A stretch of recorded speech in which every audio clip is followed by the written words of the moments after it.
개념 강의입니다. 지난 시간에 우리가 기본 문제 3-4까지 풀었고요. 영상을 보니까 조금 화면이 어두운 것 같아서 노출을 좀 올려봤습니다. 괜찮을지 모르겠네요. 3-5부터 풀어볼 텐데요. 우리가 지난 시간까지 배운 게 이제 원의 방정식의 표준형 그리고 일반형 두 가지 배웠고요. 두 가지 이제 변환할 수 있어야 된다 그랬고, 그 다음에 원과 직선의 위치 관계를 구하는 두 가지 방법.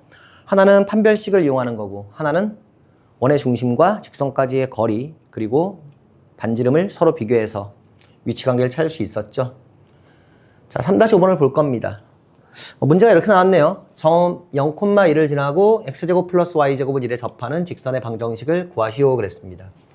자, 이 문제를 조금 여러 가지 방법으로 접근을 해볼 건데요. 우리가 공식을 한번 떠올려 보자고요.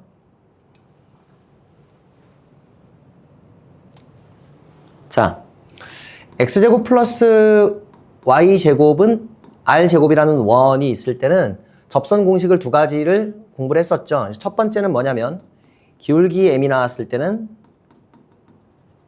y는 mx 플러스 마이너스 r 루트의 m제곱 플러스 1이다. 이렇게 돼 있었고, 그 다음에 원 위의 점, 그러니까 접점이 나왔을 때는 그때는 x1x 더하기 y1y는 r제곱이다. 이렇게 이제 공부를 했었는데, 이 공식은 암기하고 있으면 좋지만 반드시 암기해야 되는 건 아닐 수 있다고 얘기를 했습니다. 왜냐하면 어차피 그 접선일 때는 직선과 원의 중심 사이의 거리 공식을 써도 되고요. 그 다음에 원위의 점일 때는 반지름과 접선이 수직이다. 이렇게 풀면 된다 그랬습니다.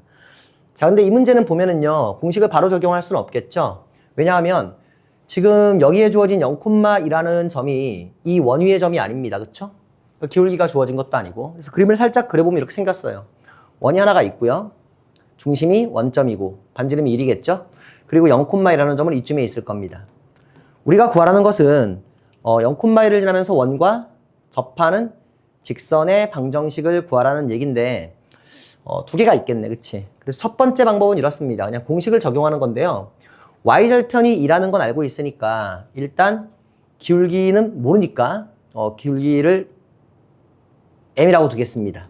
기울기를 m이라고 두고 원의 접선의 방정식을 y는 mx 플러스 마이너스, 자, r이 얼마예요 지금? 반지름 1이니까 1 곱하기 루트에 m제곱 플러스 1이라고 쓸 거예요. 자, 그런데 어떻게 돼야 돼? 얘가 0,1을 지나야 된다는 얘기는 얘의 y절편이 얼마가 돼야 된다는 얘기야? 2가 돼야 된다는 얘기지. 그래서 얘가 2가 되기 위한 n값을 찾으면 되는데, 마이너스인 쪽은 안 되니까 플러스만 남을 것이고요. 그래서 루트에 m제곱 플러스 1이 얼마다? 2다를 풀면 m이 플러스 마이너스 루트 3이 나옵니다. 자, 물론 이렇게 풀 수도 있어요.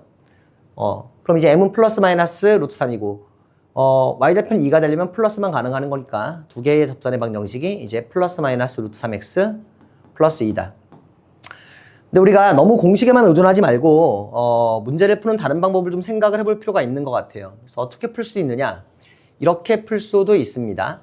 지금 잘 보시면요, 어차피 이게 지금 접선이기 때문에 반지름을 연결하면 수직이 되겠죠, 그죠? 그리고 여기는 원점이니까 0,0이에요. 그럼 이렇게 연결해보면 뭐가 되는데? 예, 직각삼각형이 나오는데 반지름 1이고 여기 2니까 1대2인 직각삼각형, 요 각이 얼마가 됩니까? 30도가 됩니다. x축을 그려주면 요 놈은 뭐가 될 거고? 60도가 되겠죠? 그럼 x축과 이루는 각이 60도니까 기울기 루트 3이다. 얘는 기울기 마이너스 루트 3이다. 이렇게 풀 수도 있어요.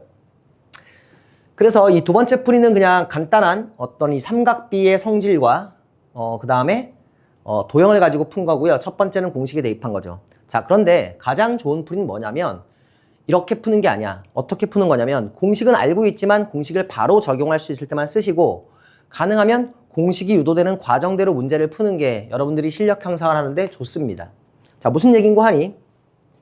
일단 0,1을 지난다 그랬으니까 우리는 그 직선을 y는 mx 플러스 2라고 쓸 수가 있습니다.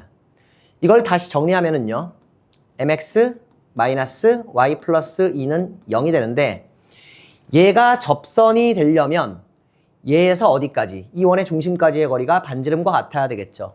따라서 점과 직선 사이의 거리 공식을 그대로 쓰면 루트 m제곱 플러스 1분의 00 대입하니까 절대값 2가 뭐가 되는 것이고요?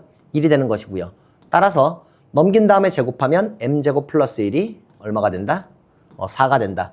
즉 m은 플러스 마이너스 루트 3이다. 이렇게 간단하게 풀 수 있겠죠. 그래서 이렇게 푸는 게 훨씬 좋습니다. 왜냐하면 우리가 원에 대해서 다루는 기본적인 그 원의 방정에 사용되는 기본적인 아이디어들을 이런 풀이 과정 속에서 배울 수가 있죠. 공식을 쓰면은 단순히 그냥 공식 대입하는 연습만 하게 되는 거고요. 실제로 그 개념 강의에서도 앞에서도 얘기를 했지만 우리가 공식을 사용하는 건 원의 중심이 원점일 때만 가능하고 중심이 원점이 아닌 경우, 그러니까 뭐 x-1의 제곱 더하기 y-2의 제곱은 4라고 나오고, 예, 여기에 접하고 기울기가 얼마인 직선 구하라 그러면 공식을 못 쓰니까 지금처럼 풀어야 될 겁니다. 다음 문제로 가볼게요. 3-6번입니다. 원이 하나 있고요. 그 다음에 직선이 하나 있습니다. 직선이 원의 중심을 지날 때, 그리고 직선이 원에 접할 때, 직선과 원이 서로 다른 두 점에서 만날 때 실수 A값의 범위, 이렇게 우리가 구하라고 했습니다. 역시 항상 원과 직선의 위치 관계는 판별식을 쓸 수도 있지만 원의 중심에서 직선까지의 거리, 그리고 반지름을 서로 비교하라는 그런 아이디어가 제일 많이 쓰입니다. 그래서 이 놈을 한번 표준형으로 바꿔보겠습니다. x-3의 제곱이 될 거고요. y 플러스 4의 제곱이 될 거고요. 자, 25가 있으니까 25를 빼줘야 되겠죠. 그런데 여기 5 있으면 넘어가면 20 이렇게 될 것 같습니다. 맞나요? 맞습니다. 그리고 직선의 방정식은 이렇게 주어져 있으니까 이 원의 중심은 얼마이고? 3, 마이너스 4가 되겠지. 그럼 1번 문제는 그냥 여기다가 얼마 대입해서 3, 마이너스 4 대입해서 성립하는지 확인하면 될 거예요. 그래서 1번은 풀지 않겠습니다. 2번, 직선이 원에 접할 때라 그랬으니까 이 원의 중심에서 어디까지의 거리? 이 직선까지의 거리를 한번 계산을 해보자. 거리를 D라고 부르면 루트 1의 제곱 더하기 2의 제곱이니까 5가 될 거고요. 자, 원의 중심이 3, 마이너스 4니까 대입하면 3, 마이너스 4. 11 플러스 A의 절대값이 되겠죠. 얘가 뭐가 돼야 되냐면 원의 반지름이 돼야 되는데 얘가 R제곱이니까 반지름은 2 루트 5가 됩니다. 됐죠? 따라서 절대값의 11 플러스 A는 곱하면 얼마가 되는 거고요? 10이 되는 거고요. A값을 두 개를 구할 수가 있겠죠? 좋습니다. 자, 이렇게 될 거고요. 자, 세 번째. 직선과 원이 서로 다른 두 점에서 만날 때 실수 A값의 범위를 구하시오. 요거는요, 요 부등식에서 하나만 바꾸면 되지. 얘가 원의 반지름이에요. 얘가 원의 중심과 직선 사이의 거리입니다. 맞아요? 그러면은 원과 우리가 그 직선이 서로 다른 두 점에서 만나려면 원의 중심에서 직선까지의 거리가 반지름보다 어떤 되는 거야? 작음 되는 거지. 그래서 요렇게만 쓰면 되겠지. 그럼 요 놈을 풀면 됩니다. 자, 절대값 푸는 건 역시 하지 않도록 할게요. 여러분들이 해보세요. 자, 되겠죠? 예. 자, 이제 우리가 두 가지 개념을 더 볼 겁니다. 첫 번째는 두 개의 원의 위치 관계인데 이건 교과 과정에 들어가는 게 아닙니다. 근데 알아두면 좋아요. 그리고 두 번째는 뭐냐면 두 원의 교점을 지나는 원인데 이건 조금 어려우니까 좀 자세히 설명을 하겠습니다. 자, 두 원의 위치 관계에 대해서 얘기를 해볼 텐데 우리가 원과 직선의 위치 관계는 어떤 거라 그랬어요? 원과 직선이 있을 때 얘네들이 만나느냐 아니면 만나지 않느냐, 그리고 만난다면 몇 개의 점에서 만나느냐, 이런 걸 묻는 거죠. 마찬가지로 두 개의 원의 위치 관계도 그런 걸 묻는 겁니다. 자, 그래서 그림을 한번 그려볼 텐데 두 개의 원이 있습니다. 하나의 원이 있고 또 하나의 원이 있어요. 자, 이런 식으로 두 개의 원이 서로 떨어져 있을 때 이걸 서로 외부에 있다고 얘기를 합니다. 첫 번째 케이스고요. 두 번째 케이스, 두 개의 원이 조금 더 가까이 붙었다고 생각을 해보자고. 그럼 어떻게 되냐면 작은 원이 큰 원한테 다가와서 이렇게 딱 접할 때가 있을 겁니다. 이럴 때 우리는 뭐라고 할 거냐면 두 개의 원이 외접한다고 부를 거야. 바깥에서 접한다는 뜻이죠. 그리고 세 번째 케이스로 어떤 경우가 있냐면 조금 더 다가오면 큰 원이 있고 작은 원이 조금 더 침범했습니다. 서로 다른 두 개의 점에서 만나는 거죠. 그리고 네 번째 케이스, 조금 더 들어오다 보면 어떤 일이 벌어지냐면 한 원 안으로 얘가 들어오다가 이렇게 접하는 순간이 있을 겁니다. 이걸 우리는 뭐라고 부를 거냐? 두 개의 원이 서로 내접한다고 부를 거예요. 그리고 다섯 번째 경우가 뭐냐면 이제는 더 다가와서 작은 원이 큰 원 안으로 쏙 들어가는 거죠. 한 원이 다른 원의 내부에 있는 거지. 그쵸? 그리고 서로가 외부에 있다. 왜 접한다? 두 점에서 만난다? 네 접한다? 그리고 만나지 않는데 한 원이 다른 원의 내부에 있다. 이렇게 될 거고요. 이 다섯 번째 경우에서의 좀 특별한 경우가 뭐냐면 두 개의 원이 중심이 완전히 일치하는 경우입니다. 이걸 뭐라고 불러? 우리는 동심원이라고 부르죠. 자, 그러면 두 개의 원이 어떻게 만나느냐, 왜 접하느냐, 내 접하느냐, 두 점에서 만나느냐 이런 것들을 판단하겠다는 얘기인데요. 기준은 어떻게 잡으면 좋으냐면요. 이거는 원의 중심 사이의 거리와 그리고 두 원의 반지름의 합 사이의 관계를 보면 됩니다. 자, 무슨 얘기냐면 첫 번째 그림을 보면 두 개의 원의 중심 사이의 거리를 우리가 D라고 부른다면 이 D가 두 원의 반지름의 합보다 더 커요. 맞습니까? 그래서 중심 거리를 D라고 불렀을 때 D가 반지름의 합보다 클 때 우리는 어떻게 된다? 서로 외부에 있다는 걸 알 수가 있습니다. 자, 그런데 이 외접할 때의 경우는 어떻게 생겼냐면 두 개의 원의 중심을 연결하면 접점을 지날 거고요. 이때는 바로 거리 D와 반지름의 합이 어떤 거예요? 완전히 일치하는 거죠. 그래서 이때가 뭐예요? D가 큰 원의 반지름과 작은 원의 반지름의 합과 같을 때입니다. 그래서 중심 사이의 거리하고 반지름의 합을 비교해서 위치관계를 파악할 수 있다는 거지. 자, 세 번째는 패스할 거예요. 세 번째는 패스하고 네 번째로 갈 건데 이유가 뭐냐면 우리는 항상 기준을 뭘로 잡을 거냐? 내접할 때와 외접할 때를 기준으로 잡은 다음에 나머지를 생각할 거예요. 자, 이렇게 생겼습니다. 그럼 이게 두 개의 원의 중심 사이의 거리 D겠죠. 그리고 이게 뭐예요? 반지름이겠죠. 이게 뭐예요? 작은 원의 반지름이겠죠. 그럼 이 상황에서 뭐가 벌어지는 거야? 이 D라는 게 큰 원의 반지름에서 작은 원의 반지름을 뺀 건데 지금 그림상에서는 라지 R이 스몰 R보다 크다는 게 보이지만 실제로는 뭐가 큰지 모를 테니까 절대값을 씌워주는 게 좋습니다. 자, 그럼 이때는 언제겠어요? 당연히 D가 뭐보다 작을 때? 라지 R과 스몰 R의 차이보다 작을 때요. 근데 반지름은 항상 0보다는 거리는 0보다는 커나 같으니까 이렇게 될 때고요. 마지막은 D는 0일 때입니다. 선생님 얘 빼먹었는데요. 자, 보세요. 지금 우리가 두 원의 위치 관계를 생각을 할 때 처음에 있는 두 개의 원이 점점점 다가온다고 생각했으니까 라지 R과 스몰 R은 고정돼 있는 거라고 보여지고 D만 바뀌는 거잖아. 그치? 그럼 우리가 외접할 때가 지금 D가 R 플러스 R일 때고 내접할 때가 D가 R 마이너스 R의 절대값일 때잖아. 요걸 기준으로 생각을 하면 이때는 뭐겠어요? 당연히 이 D가 외접할 때보다는 중심 사이의 거리가 작지만 내접할 때보다는 중심 사이의 거리가 클 때다라고 생각을 하면 됩니다. 그래서 이걸 외우는 것이 아니라 어떻게 해야 되냐면 외접하는 경우와 내접하는 경우만 그림을 그려서 이해를 하시고요. 실제 문제를 풀 때는 얘를 기준으로 생각을 해보자는 얘기예요. 자, 그래서 이 두 원의 위치 관계에 대한 문제는 뒤에서 나올 테니까 그때 문제를 풀면서 좀 더 알아보도록 하고요. 이제 이 정도만 하고 넘어가겠습니다. 두 원의 교점을 지나는 원으로 들어갈 거예요. 자, 그런데 일단 얘 설명하기 전에 기본 문제 3, 4, 7을 풀고 들어가는 게 좋을 것 같아서 순서를 좀 바꾸도록 하겠습니다. 자, 풀어보겠습니다. 자, 두 개의 원이 있습니다. 하나의 원은 x제곱 플러스 y제곱은 r제곱. r은 양수라고 했죠. 반지름이 r이고 중심이 원점인 원이고요. 또 하나는 중심이 2,2이고 반지름이 얼마인? 2가 아니라 루트 2인 원입니다. 그쵸? 그럼 두 개의 원에다가 이름을 주자고요. 첫 번째 원을 C1이라고 두고 두 번째 원을 C2라고 둔다면 C1의 경우에는 중심이 0,0이에요. 그리고 반지름을 R1이라고 부르겠습니다. R1이 R입니다. 그쵸? 그리고 C2는 중심이 얼마냐면 2,2입니다. 그리고 반지름이 얼마냐면 R2라고 부를게요. 얘가 루트 2가 되는 거지. 두 개의 원이 왜 접한다는 얘기는 원을 그려보면 C1과 C2가 이런 식으로 접하고 있다는 얘기고 반지름의 합과 중심 사이의 거리가 같다는 얘기입니다. 중심 사이의 거리 D를 계산해보면 0,0에서 2,2까지의 거리니까 2 루트 2가 될 거고요.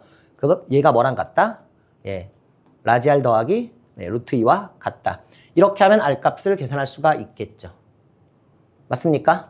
자, 그리고 1의 경우 접점에서의 두 원의 공통접선의 방정식을 구하라 그랬는데 이 경우에 R이 루트이기 때문에 이때의 그림을 한번 그려보면은요. 두 개의 원이 반지름이 같고요. 한 원의 중심은 뭐이고? 0,0이고 한 원의 중심은 뭐일 때야? 2,2일 때입니다. 두 개의 원의 반지름이 같으니까 여기는 중점일 거니까 이 점의 좌표가 얼마겠어요? 1,1이겠죠. 공통접선이라 그랬는데 수직이니까 이 기울기가 1, 이 기울기는 마이너스 1이니까 기울기가 마이너스 1이고 1,1을 지나는 직선. 이런 식으로 표현할 수가 있겠죠. 어렵지 않죠? 자, 두 원이 서로 다른 두 점에서 만날 때 아래 값의 범위를 구하시오 그랬는데요. 지금 세 번째 문제를 풀 때는 이렇게 풀어야 됩니다. 지금 보시면 여기에 이제 R 제곱이라고 되어 있는데 얘가 변하고 얘는 변하지 않는 거잖아. 맞지? 그래서 우리가 어떻게 생각할 수 있냐면 내접할 때의 서로 외접할 때의 R의 값이 지금 루트 2였단 말이야. 그지? 그럼 외접할 때를 생각해 봐야 되는데 외접할 때가 아니라 내접할 때를 생각을 해 봐야 되는데 얘가 중심이 0,0이고 반지름이 R이고요. 여기에 뭐가? 중심이 2,2이고 반지름이 루트인 1이 있는 거지. 그지? 그럼 이때는 어떻게 돼야 돼? 요렇게 연결을 해주면 요 길이는 얼마가 될 거고요? 루트 2가 될 거고요. 요 길이 얼마가 될 거야? 2 루트 2가 되겠죠. 그럼 이 상황에서 딱 외접할 때의 R이 얼마예요? 그때의 R이 2 루트 2 더하기 루트 2니까 루트, 아이고 죄송합니다. 3 루트 얼마가 될 거고요? 2가 될 거고요. 그런데 우리는 서로 다른 두 점에서 만날 때니까 R의 범위는 3 루트 2보다는 작고 루트 2보다는 크다. 이게 언제고? 서로 외접할 때고. 이게 언제다? 내접할 때다 라는 걸 알 수가 있습니다. 자, 이렇게 풀 수 있다는 얘기예요. 자, 두 개의 원의 교점을 지나는 원에 대해서 한번 얘기를 해봅시다. 이거 하고 나서 이제 우리가 문제를 몇 개를 풀면 얘기가 끝나게 되는데요. 두 원의 교점을 지나는 원. 요거는 우리가 정점을 지나는 직선이랑 좀 비슷합니다. 근데 그거보다 살짝 어려우니까 잘 한번 들어보세요. C1이라는 원을 이렇게 한번 써볼게요. C1이 x의 제곱 더하기 자꾸 오타를 내네요. y의 제곱 더하기 ax 더하기 by 더하기 c는 0이라고 주어져 있고요. C2라는 원의 방정식이 x제곱 더하기 y제곱 더하기 a'x 더하기 b'y 더하기 c'은 0이라고 주어져 있다고 칩시다. 그리고 이 경우에는요. 두 개의 원이 만나는 경우에만 하나입니다. 그래서 어떤 상황이 된 거냐면 여기에 C1이라는 원이 하나 있고요. 그 다음에 여기에 C2라는 원이 하나 있는데 두 개가 서로 만나는 경우라고 생각을 해봅시다. 자, 정점을 지나는 직선 기억납니까? 두 개의 직선의 교점을 지나는 직선을 어떻게 만드는 건지 그거랑 비슷한 관점으로 접근을 할 건데 이런 상황에서 우리가 새로운 방정식을 하나 만들어 볼 거예요. 새로운 방정식을 뭐라고 만들어 볼 거냐면 자, x제곱 플러스 y제곱 플러스 ax 플러스 by 플러스 c 여기다가 더하기 k에다가 x제곱 플러스 y제곱 플러스 a'x 플러스 b'y 플러스 c'은 0이라는 하나의 방정식을 만들어 보겠습니다. 자, 그러면요 결론부터 얘기하면 얘는 실수 K값에 관계없이 항상 저 C1과 C2의 교점을 지나는 새로운 원이 된다는 얘기인데 이거 그냥 외우면은 별로 가치가 없어요. 그래서 왠지 한번 생각을 해봅시다. 자, C1과 C2가 지금 만나는 경우라 그랬고 교점이 두 개가 있다 그랬죠. 그래서 두 개의 교점을 우리가 X1, Y1이라고 부르고 그 다음에 이놈을 X2, Y2라고 한번 불러볼게. 자, 그럼 이 상황에서 우리가 어떤 생각을 할 수가 있냐면 X1Y1과 X2Y2는 두 원의 교점이기도 하지만 다른 관점에서 본다면 위에 있는 두 개의 방정식을 공통으로 만족하는 해입니다. 즉 연립방정식의 해예요. 당연하죠. 왜냐하면 X1Y1은 이 위에 있고 동시에 이 위에 있기 때문에 교점인 거니까. 그치? 그러니까 이 X1Y1과 X2Y2를 위에 있는 두 개의 식에다가 대입하면 만족을 하겠죠. 그럼 질문은 이겁니다.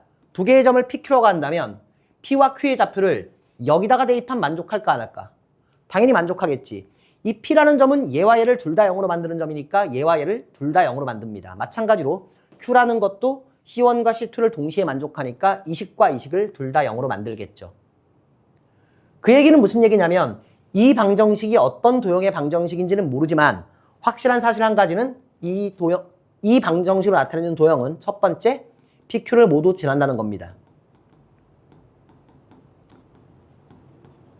자, 근데 어떤 도형인지는 몰라요. 그런데 잘 보면 이 식을 우리가 살짝 정리를 해보면 어떻게 되냐면 이렇게 될 거거든? K 플러스 1의 X제곱 더하기 K 플러스 1의 Y제곱이 되고요. 플러스 블라블라블라블라 이렇게 될 거예요. 계산하면. 맞죠? 나머지는 xy에 대한 1차식입니다. 그리고 0 이렇게 나오겠죠. 그럼 어쨌든 x제곱과 y제곱의 계수가 같으니까 양변을 k 플러스 1로 나눌 수가 있고요. 양변을 k 플러스 1로 나누면 x제곱, y제곱의 계수가 1이 되니까 원의 방정식이죠. 그래서 얘는 이 PQ를 모두 지나면서 동시에 원입니다. 자, 그런데 뭘 조심해야 되냐면 k가 마이너스 1이면 원이 아니라 어떻게 되는 거야? 얘네들 x제곱, y제곱이 사라지겠지. 그래서 두 번째는 뭐냐면 k가 만약에 얼마라면 마이너스 1이 아니라면 이 도형은 원이 됩니다. 그런데 k가 만약에 뭐라면 마이너스 1이라면 이 도형은 뭐가 되냐면 직선이 될 거예요. 왜? k에 마이너스 1을 대입해보면 얘하고는 사라지고 남는 것만 계산해보면 뭐예요? x, y에 대한 1차식이니까 그건 직선의 방정식이죠. 정리가 되겠습니까? 그래서 우리가 C1과 C2의 방정식이 이렇게 주어졌다면은요. 이 오른쪽 0 제외하고 좌변 더하기 얘의 좌변 곱하기 k는 0꼴로 만든 그런 방정식은 항상 두 원의 교점을 지나고 k가 마이너스 1일 아닐 때는 원이 되고요. k가 마이너스 1은 직선이 된다는 얘기입니다. 자, 예를 들어서 우리가 k가 1일 때는 이러한 원이 될 수가 있고요. k 값을 바꿨더니 이러한 원이 될 수도 있습니다. 이거 좀 이상하다. 이러한 원이 될 수도 있습니다. 그쵸? 그래서 k 값에 따라서 바뀌는데 특별히 얼마일 때 k가 마이너스 1일 때는 뭐가 된다? 이러한 직선이 된다라고 기억을 해두시면 됩니다. 결과는 기억을 해두시고요. 그 다음에 당연히 이 내용도 이해를 해야 됩니다. 이해가 되겠죠? 그래서 특히 k가 마이너스 1일 때 직선이 되는데 두 개의 교점을 지나는 직선이 된다는 사실은 매우 중요하니까 반드시 기억을 해야 돼요. 되겠죠? 자, 넘어가 보겠습니다. 3-7번 아까 풀었고요. 3-8번을 풀어보도록 하겠습니다. 자, 두 개의 원이 있는데요. x제곱 플러스 y제곱 마이너스 5는 0 하고요. x제곱 플러스 y제곱 마이너스 3x 마이너스 y 마이너스 4는 0이 있습니다. 자, 두 원의 교점의 좌표를 구하라는 건데 이 두 원의 교점의 좌표는 안 구할래 그냥. 어떻게 구하면 되는지만 설명을 할게요. 두 식의 차이를 계산하면 x제곱 y제곱이 사라지고 하나의 xy에 대한 1차식이 나오겠죠? 그쵸? 그리고 그것을 어떻게 어느 한쪽에 대입하면 됩니다. 아, 어차피 2번 풀 때 풀하니까 해볼까 그냥? 자, 보세요. x제곱 플러스 y제곱 마이너스 5는 0이 있고요. 그 다음에 우리 x제곱 플러스 y제곱 마이너스 3x 마이너스 y 마이너스 4는 0이 있어요.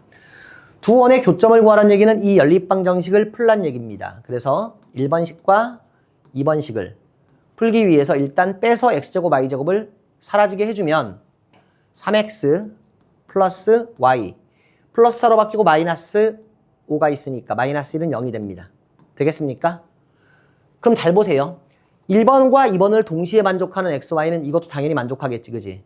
그 다음에 어떻게 하면 돼? 이 식을 위와 아래 중 어느 하나에다가 다시 대입을 합니다. 어떻게 바꿔가지고 y는 1-3x로 바꿔서 대입을 하게 되면 x에 대한 2차 방정식을 얻게 되는데 그 x에 대한 2차 방정식을 풀어서 x값을 두 개를 구한 다음에 그 x값을 여기다가 둘 다 대입해서 y값을 구하면 되겠죠. 이 계산은 여러분들이 해보도록 하세요. 늘상 얘기하지만 내가 계산을 안 해주는 이유는 계산하기 싫어서가 아니에요. 영상이 길어지는 게 싫고 그 다음에 두 번째는 계산을 내가 하는 것보단 여러분들이 해봐야 되는 거야. 그래야 여러분들이 여러 가지 익숙해지겠지. 자, 됐습니다. 두 번째, 두 원의 교점을 지나는 직선이라 그랬는데 뭐라고요? 두 원의 교점을 지나는 직선. 자, 두 원의 교점을 지나는 직선이 누구냐면 바로 얘에서 얘를 뺀 거는 0이라고 만드는 거야. 그러니까 여기에 있는 이놈이 바로 뭐예요? 두 개의 원의 교점을 지나는 직선이니까 2번에 결과가 됩니다. 되겠죠? 그래서 얘는 뭐라고? 얘가 마이너스 1, 어디를 지나니까? A를 지나니까 대입을 해서 마이너스 3 더하기 A 마이너스 1은 0이다. 따라서 A는 4다. 이렇게 문제를 해결할 수가 있다는 얘기입니다. 어렵지 않죠? 자, 세 번째 문제를 볼게요. 두 원의 교점과 점 1,1을 지나는 원의 방정식을 구하시오 그랬어요. 우리가 이 두 원의 교점을 지금 구해보지는 않았는데 뭐 어떻게 될지 모릅니다. 조금 복잡하게 나올 수도 있고 안 나올 수도 있어요. 정석을 보면 됩니다. 그런데 두 원의 교점과 동시에 어디를 1,1을 지나는 원을 구하기 위해서 우리가 굳이 두 원의 교점을 구할 필요가 없다는 얘기지. 아까 뭐라고 했었냐면 x제곱 플러스 y제곱 마이너스 5에다가 더하기 k 그리고 x제곱 마이너스 3x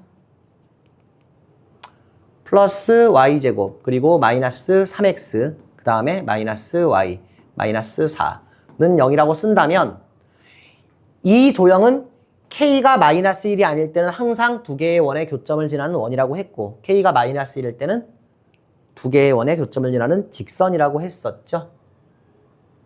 그러니까 두 원의 교점을 지나는 원은 일반적으로 이렇게 표현할 수 있습니다.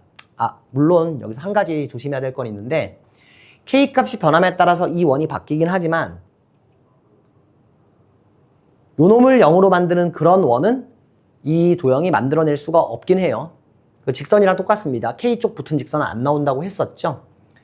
자, 여하튼 간에 요 놈이 어디를 지난다 그랬으니까 1,1을 지난다 그랬으니까 이렇게 해놓고 1,1을 대입합시다. 여기다가 1,1을 우리가 대입을 해주게 되면은요 11 대입했으니까 마이너스 3 더하기 k에 1111 대입하면 이거 뒤에 거 마이너스 8이고 이니까 마이너스 얼마예요? 6이 되죠. 이게 0이 됩니다. 따라서 k 값은 얼마가 되고요? 마이너스 2분의 1이 되고 k에다가 마이너스 2분의 1을 어떻게 한 다음에 대입을 한 다음에 우리가 어떻게 해주면 식을 다시 풀어주면 그것이 바로 뭐다? 두 원의 교점과 1,1을 지나는 원의 방정식이다. 이렇게 얘기할 수 있다는 거예요. 자, 조금 첨언을 하자면 이 문제에서 요 3번 문제의 풀이의 아이디어는 학교 시험에서는 안 나올 확률이 거의 100%입니다. 왜냐하면 교과 과정을 넘어서는 거거든요. 그런데 우리가 직선에서 두 개의 직선의 교점을 두 개의 직선이 있을 때 그 교점을 지나는 직선의 방정식이 어떻게 되는지를 얘기했었잖아. 그지? 얘 더하기 k 곱하기 얘는 0 이런 식으로 썼었는데 그거랑 좀 연관을 지어두면은 좀 더 이해가 깊어질 테니까 우리는 좀 기억을 해두도록 하자고요. 자, 다음 문제 가겠습니다. 3-9번이에요. 자, 원점 O와 두 점 A와 B에 대하여 OP의 제곱은 AP의 제곱 더하기 BP의 제곱을 만족시키는 점 P의 자취의 방정식을 구하여라. 그랬습니다. 항상 문제는 어떻게 접근을 하냐면 P의 자취의 방정식을 구하여라 그랬을 때는 P의 좌표를 뭐라고 두고 x, y라고 두고 우리가 구하는 건 x, y의 관계식을 구하는 거다라고 생각을 하면 되지. 자, 그래서 P를 x, y라고 두고 식을 세워보겠습니다. OP의 제곱은 당연히 x제곱 더하기 y의 제곱이 될 거고요. AP의 제곱은 뭐예요? AP의 제곱은 A가 2,3이니까 x-2의 제곱 더하기 y-3의 제곱이고요. 그 다음에 더하기 BP의 제곱은 뭐가 되는 거야? 예, x-4의 제곱 더하기 y의 제곱입니다. 자, 이게 요 식을 P를 x, y라고 두고 정리한 거고요. 이 식을 정리해서 얻는 방정식이 바로 P의 자취의 방정식이겠죠. 뭐 정리해보면 원의 방정식이 나올 거라는 건 충분히 예상이 됩니다. 여러분들이 직접 해보세요. 자, 두 번째 문제가 있는데 점 A는 4,6에서 원점을 지나고 점 A를 지나지 않는 직선이 내린 수선의 발 P의 자취의 방정식을 구하시오 그랬어요. 자, 이게 좀 중요한데요. 지난번 강의에서 이런 얘기를 한 적이 있습니다. 그러니까 원을 두 가지로 약속할 수 있다 그랬는데 첫 번째는 한 점에서 같은 거리에 있는 점들의 집합이라고 약속할 수도 있지만 또 하나는 뭐냐면 정점이 두 개가 있을 때 두 개의 정점에 대해서 각 A, P, B가 몇 도가 되는 90도가 되는 이러한 P의 자취들을 전부 다 모아놓으면 A, B를 지름으로 하는 원이 된다 그랬어요. 그래서 이 사실을 좀 기억을 해두고 있는 게 좋다라고 얘기했을 겁니다. 바로 이런 문제 때문인데요. 그림을 한번 그려보면 자, 이렇게 됩니다. 맨 처음에 점 A는 4,6에서 그랬어요. 거기에서 원점을 지나고 점 A를 지나지 않는 직선에 내린 수선의 발을 P라고 하자 그랬어요. 상황을 한번 생각해보면 이렇습니다. 원점이 있고요. 4,6이라는 점이 어딘가에 있습니다. 원점을 지나고 A를 지나지 않는 직선은 여러 가지가 있을 텐데 한 개를 그려봤습니다. 우리가 수선의 발을 내려봤더니 그 점이 P가 됐어요. 자, 그런데 이 원점을 지나는 직선이 얘 하나만 있는 건 아니죠. 여러 가지 형태가 있을 수 있습니다. 이럴테면 이런 것도 가능합니다. 그죠? 그럼 그 경우에는 P의 위치가 어디에 될 거냐면 여기에 올 거예요. 당연히 다른 것도 가능하겠죠. 여러 가지가 가능합니다. 이렇게 생겼을 수도 있고요. 이 경우라면 pH가 어디에 있을 거냐면 이렇게 있을 겁니다. 근데 중요한 사실은 이 원점을 O라고 불렀을 때 이러한 P들을 여러 개 찾을 수 있지만 변하지 않는 사실 하나는 뭐예요? 각 OPA가 90도라는 사실이고 여기서 양 끝점인 O와 A는 정해진 점이죠. 그래서 이러한 P를 다 모아놓으면 어떻게 되겠습니까? OA가 지름인 원 위에 있겠지. 그래서 이 문제는 식으로 풀라는 얘기가 아니라 이런 식으로 기하학적으로 해결을 하라는 얘기입니다. 자, 그러니까 O와 A를 지름으로 하고는 원의 방정식이기 때문에 얘의 중점을 한번 잡아줘 보면 원의 중심 C라고 할게요. C의 좌표는 얼마가 되고요? 2,3이 되고요. 반지름 R은 원점에서 여기까지의 거리니까 루트 2의 제곱 더하기 3의 제곱 13이 됩니다. 구하고자 하는 원의 방정식은 x-2의 제곱 더하기 y-3의 제곱은 13이라고 쓸 수가 있겠네요. 되겠죠? 자, 근데 여기서 한 가지 문제가 있어요. 지금 여기서 뭐라 그랬냐면 원점을 지나고 점 A를 지나지 않는 직선이라 그랬어. 맞습니까? 그러니까 이 직선이 뭐가 될 수는 없고 이 직선이 OA 자체가 될 수는 없으므로 당연히 점 P가 이 위에 있을 수는 없습니다. 그 얘기는 무슨 얘기냐면 요 점 하나가 빠진다는 얘기죠. 그래서 여기다가 뭐라고 써야 돼? 단 4,6은 어떻게 한다? 지나지 않는다 라고 추가적으로 얘기해 주면 될 겁니다. 자, 이해가 되십니까? 넘어가도록 하겠습니다. 3-10번 보겠습니다. A가 1,0이고 B가 4,0입니다. 여기서의 거리의 B가 2대1이 되도록 움직이는 점 P가 있다고 했고요.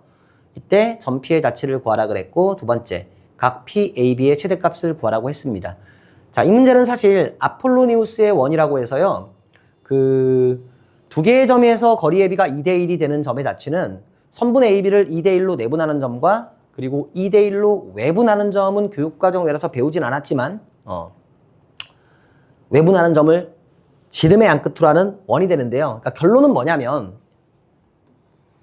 자, 일단 들어보세요. 여기 A가 있습니다. 그쵸? 여기가 1,0이야. X축 위에 있고요. B가 어디에 있어요? 4,0이 되겠죠. 두 점에서의 거리의 B가 2대1이 되는 점들은 굉장히 많아요. 한 가지를 찍어보면 뭐 여기에 이런 게 있을 수 있을 겁니다. P가 있는데 이 PA의 길이와 PB의 길이가 몇 대 몇이 된다? 2대1이 된다. 되겠지? 그리고 그러한 점은 특히 선분 AB 위에도 있는데 선분 AB에 있는 점은 3,0이 되겠죠. 이건 2대1 내분점입니다. 그쵸? 그래서 이런 점이 일단 있고요. 이걸 P스타라고 하죠. 좀 특별한 점이니까. 그리고 A에서 P까지의 거리와 P에서 B까지의 거리의 B가 2대1이 되는 또 하나의 점이 있어요. 얘는 P 물결이라고 합시다. 얘는 얼마냐면 7,0입니다. 그러니까 직선 AB에 두 개의 점이 있다는 거지. 보시면 알겠죠, 지금? 한번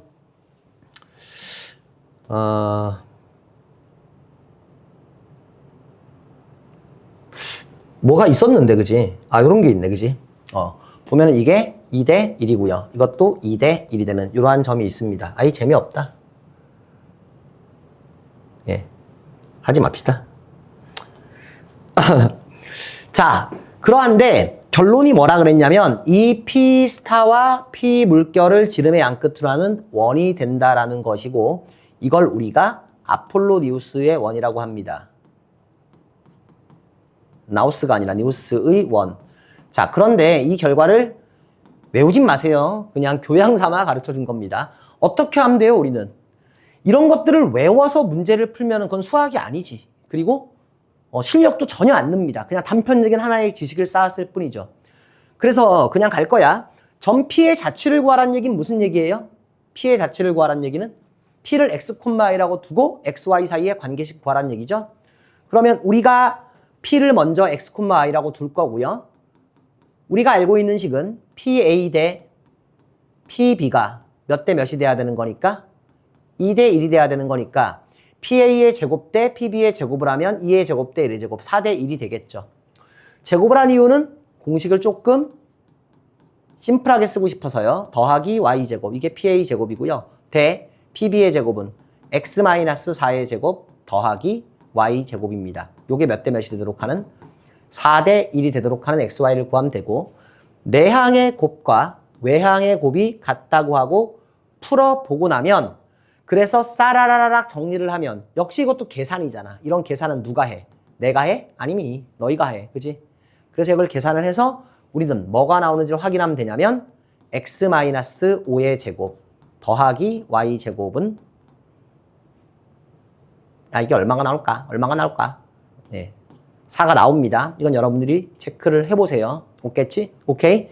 그래서 중심이 뭐이고 5,0이고 반지름의 길이가 2인 원이 된다라는 겁니다. 두 번째, 각 P, A, B의 최대값을 구하라 그랬는데 자, 우리가 구한 원을 여기다 그려보겠습니다.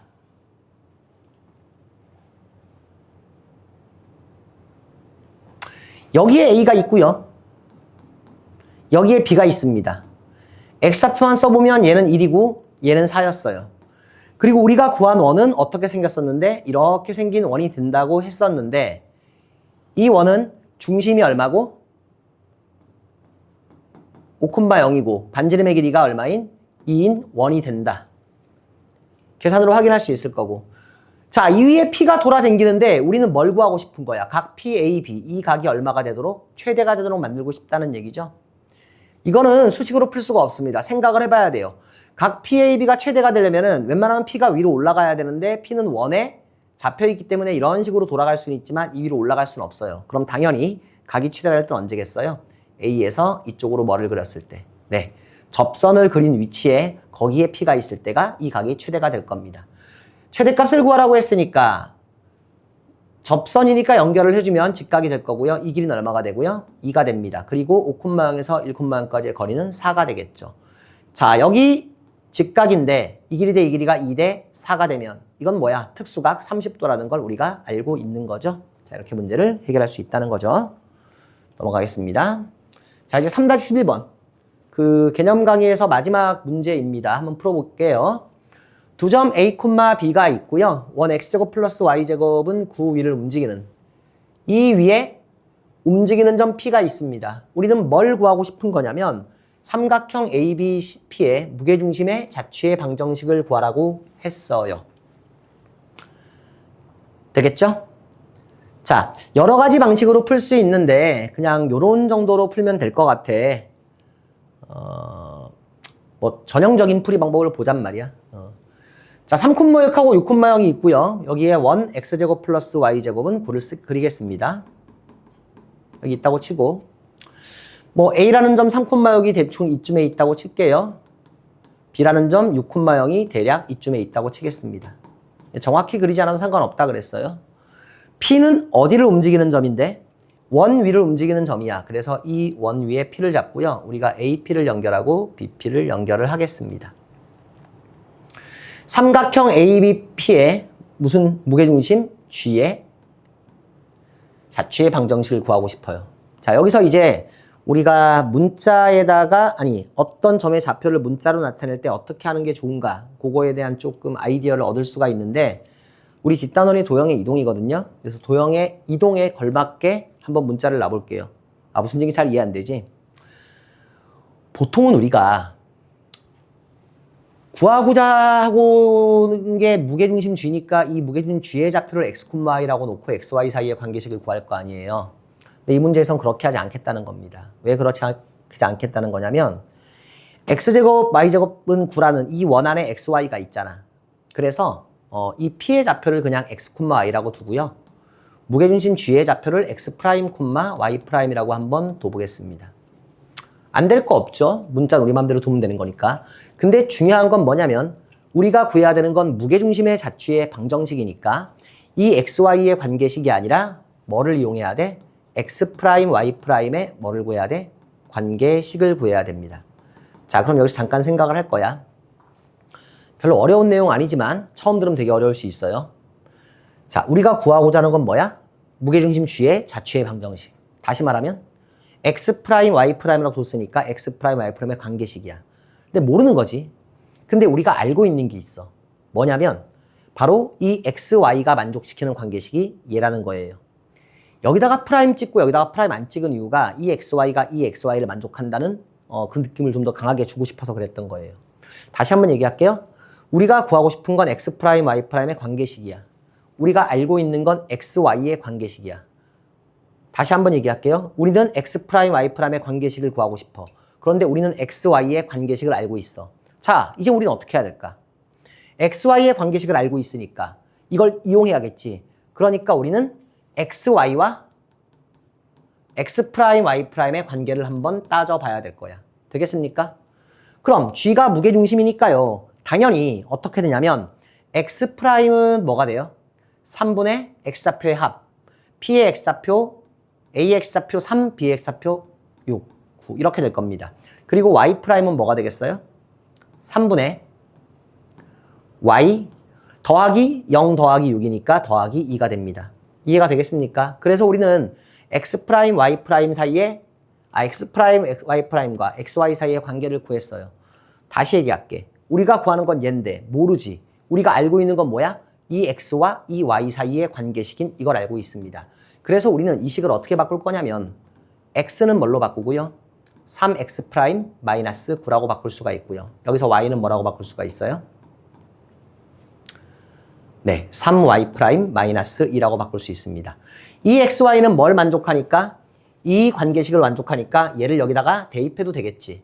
대입을 하게 되면 우리는 3x 프라임 마이너스 9의 제곱 더하기 3y 프라임 마이너스 2의 제곱이 9라는 걸 얻습니다. 양변을 9로 나누면요. x 프라임 마이너스 3의 제곱 더하기 y 프라임 마이너스 3분의 2의 제곱은 얼마가 돼요? 예, 1이 됩니다. 되겠습니까? 되겠어요? 자, 이게 뭐의 관계식이야? x 프라임, y 프라임의 관계식이야. 여기서 이제 한 단계만 더 넘어가면 돼.